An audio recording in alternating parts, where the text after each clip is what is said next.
Welcome back everyone, it's Simon from SL30 Aquatics, and it's finally happened. We've had fry. Not only have the Platy had fry, they've not been eaten, they've survived, I've seen them, and we're going to start growing them out. So just a couple of hours ago, I was able to capture this footage of the very first fry that I saw in the tank. I really enjoy getting fish and owning fish, but when the fish that you've got breed and produce their own fish in your tank, that is a fantastic feeling.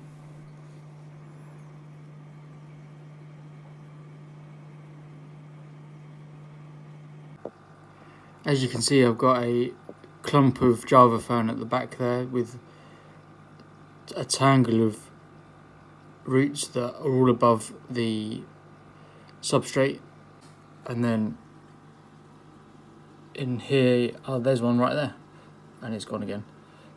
Here is an Amazon sword that's quite open, and then around that is a tangle of Java moss, and so there are quite a few hiding in there.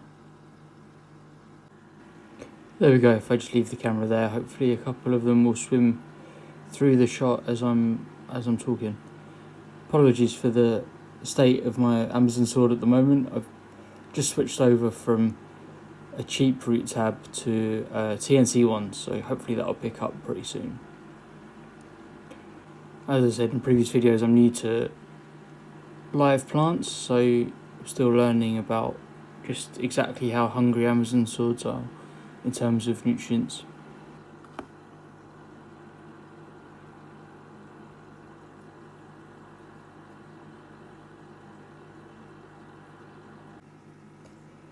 So now that I've seen them, I need to set up a fry tank for them and get them out of the main tank so that they don't get eaten by the parents. I'll take you over to the fish room and we can have a look at the fry tank that I've set up for them. Okay, so here you can see the fry tank that I've set up. Very simple setup because they're only a couple of days old at most. So we've got a thermometer, we've got an air stone and a heater set to 26 degrees C. It doesn't have to be too deep, the water, because their swim bladder develops, so they can't swim up great distances through the water anyway, so even when I put them in, they're going to be around the bottom to begin with anyway, so how much water there is doesn't make a difference for the first week or so. I've got an air stone in there at the moment, but my spare filter, my fry filter, is a couple of days away from being cycled, so in a couple of days I'll put the filter in. I wouldn't usually say run a tank without a filter, but I didn't know when the fry were going to be born because I read a lot about the Platys and the gravid spot and the belly's going really dark, and I saw a little bit, it went a little bit dark on the pregnant female, but it didn't go very dark, and so the fry were a surprise to me when I saw them in the tank. And so my fry filter is still a few days away from being ready, but with the amount of water that's in this tank currently and the bio load of a few fry, for a couple of days they will be absolutely fine. And it's only going to be 2 days until the first water change anyway, so they should be absolutely fine in there. So I've now put in a little flower pot as a kind of hide for them, and I'm going to also put a little bit of Java fern in there.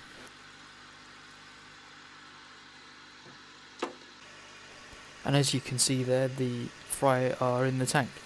Because they were hiding in the roots of the plants in the main tank, I've had to scoop out a lot of that with them. I'm going to water change that out. And while I'm water changing, go ahead, give us a thumbs up and hit that subscribe button. And then if I spin the camera around, never to be outdone, the guppies, who have only just joined the fish room, have bred and had fry already.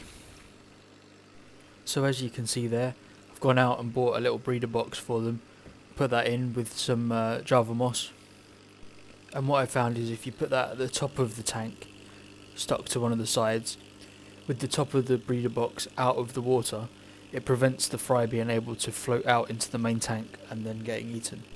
As you can see, there's a couple of fry right in the middle. The camera's struggling to focus on them though because they're a little bit small. And there's a couple hiding in the Java moss as well. The Java moss in the tank just helps them feel a bit more protected because the adults can still see them and they will still try to get into the breeder box. There we go, the camera's focusing on some of the fry in the top of the breeder box there.